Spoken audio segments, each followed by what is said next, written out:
Hello.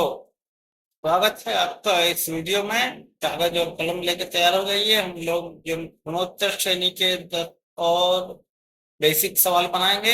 धीरे धीरे मुश्किल सवाल आएंगे आगे।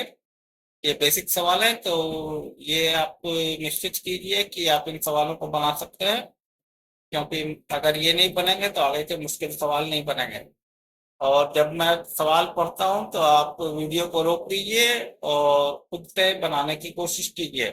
किसी भी सवाल पे 15 मिनट से ज्यादा नहीं देना है। 15 मिनट में नहीं बनता है, सवाल छोड़ के आगे बढ़ जाइए या सॉल्यूशन देखिए। अगर छोड़ के आगे बढ़ जाते हैं तो बाद में आप आगे कोशिश कर सकते हैं। पीडीएफ को डाउनलोड करने का लिंक डिस्क्रिप्शन में रहेगा और आखिर में मैं दिखा दूंगा पीडीएफ डाउनलोड कैसे करने में। तो बिना किसी देरी के शुरू करते हैं। तो सवाल नंबर 81 कहता है कि किसी गुणोत्तर श्रेणी का पांचवा पद 81 है और दूसरा पद 24 है, तो गुणोत्तर श्रेणी निकालनी है। तो मान लिया पहला पद ए है और सामान्य अनुपात आर है, तो दूसरा पद हो गया ए आर 24। पांचवा पद हो गया ए आर के पावर 4 81। भाग दे दिया तो हमें आ गया आर क्यू बराबर 81/24 बराबर 27/8, यानी आर का मान 3/2 है। इसमें रख दिया दूसरे पद में तो ए का मान 16 आ गया। तो हमारा गुणोत्तर श्रेणी है 16, 24, 36, 54, 81। सवाल नंबर 82 कहता है कि गुणोत्तर किसी गुणोत्तर श्रेणी का सातवां पद 8 गुना है चौथे पद के।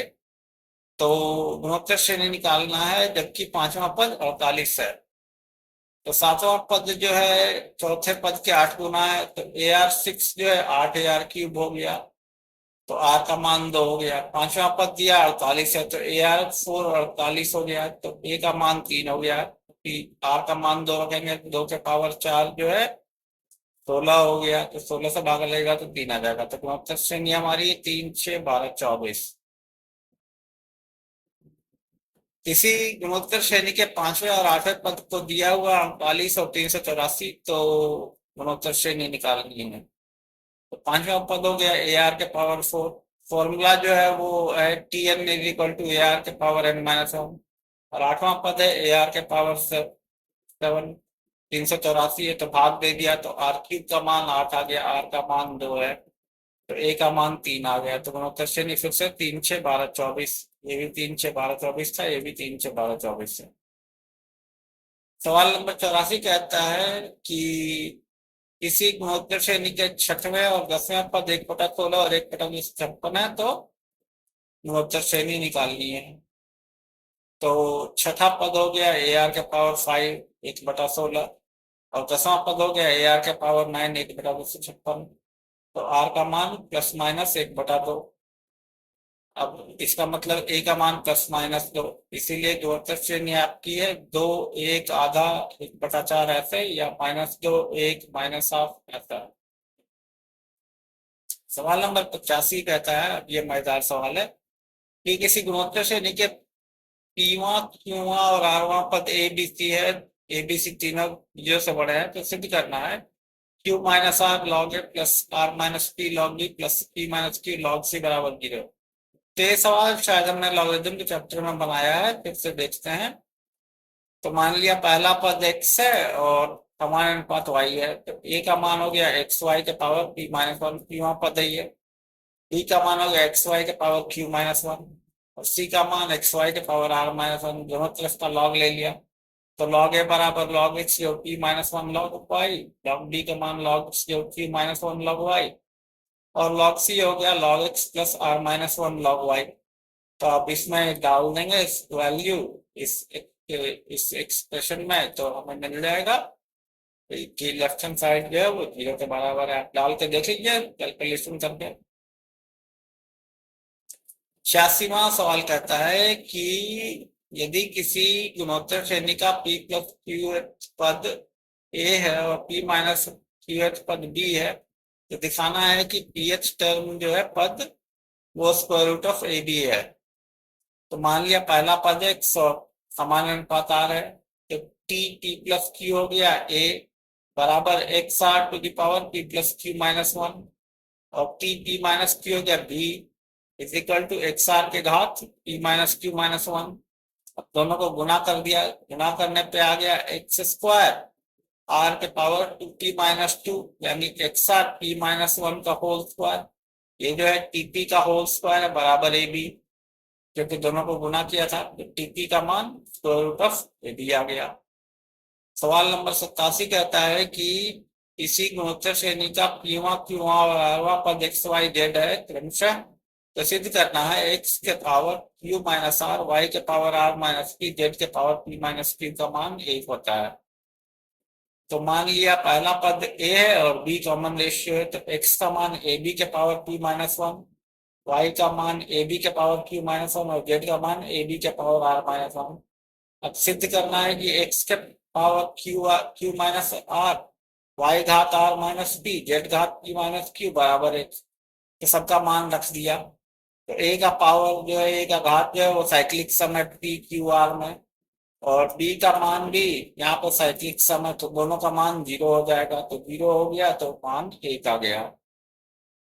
सवाल 88 कहता है कि किसी गुणोत्तर श्रेणी का पहला पद 1 है, यदि तीसरे और पांचवें पद का योग 90 है तो हमें सामान्य अनुपात निकालना है। तो मान लिया आर कॉमन रेशियो है, तो तीसरा और पांचवा पद जो है 90 मतलब आर फोर, जो आर स्क्वायर 90 है, इन दोनों को आप करेंगे तो आर स्क्वायर का मान 9 आएगा, तो आर का मान 3 आ जाएगा, ये प्लस माइनस 3 है, यहाँ पर बैकस्लैश मिसिंग है तो पीएम हो गया है, प्लस माइनस 3 है। आर स्क्वायर माइनस प्लस नहीं हो सकता क्योंकि इसका मतलब आर जो है वो काल्पनिक संख्या हो जाएगी। सवाल नंबर 89 कहता है कि किसी गुणोत्तर श्रेणी का पांचवा पद 2 है, तो पहले 9 पदों का गुणनफल निकालना है। तो पांचवा पद निकाल लिया तो ए आर फोर बराबर 2 है, यहाँ पे ए पहला पद है और आर जो है वो सामान्य अनुपात है। अब पहले 9 पदों का योग निकालना है, तो ए गुना ए आर को ऐसे करके ए आर के पावर 8 तक ले गए। अब एक के सारे घात को जोड़ दिया तो ए के पावर 9, आर का पावर 1 जोड़ 2 जोड़ ऐसे 8 तक जाएगा, तो इसका मान आ गया ए के पावर 9, आर के पावर 8 गुना 9 बटा 2, 8×9 = 72 बटा 2। अब ये कहाँ से आया, ये अरिथमेटिक प्रोग्रेशन के सम से आया, 1 जोड़ 2 जोड़ एन तक का मान एन गुना एन प्लस 1 बटा 2 होता है, तो 8×9 बटा 2 हो गया, तो 72 बटा 2 36। अब ये 9 है ये 36 है, तो ए आर फोर के पावर 9 यानी 2 के पावर 9, क्योंकि ए आर फोर हमारा 2 है, तो 2 के पावर 9 512 है। सवाल नंबर 90 कहता है कि चौथा सातवां और आखिरी पद किसी गुणोत्तर श्रेणी का 10, 80 और 2560 है। पहला पद और पदों की संख्या निकालनी है गुणोत्तर श्रेणी की। तो चौथा पद ए आर क्यूब है, सातवां पद 80 है और nवां पद 2560 है, तो ये दोनों में भाग दे गया तो आर क्यूब का मान 8 आ जाएगा, यानी आर का मान 2 आ जाएगा। आर का मान 2 आ जाएगा, यहाँ पे रख देंगे, पहले यहाँ पे रखेंगे 2, तो ए का मान 10/8। अब ये nवें पद में रख देंगे तो n का मान 12 आ जाएगा। तो इसी के साथ हमारे 10 बेसिक सवाल खत्म होते हैं। जैसा कि आप देखेंगे आगे, तो आगे मजेदार सवाल आने लगते हैं, ठीक है। खास करके सवाल नंबर 103 से आप देखिए, तो मजेदार सवाल है आगे।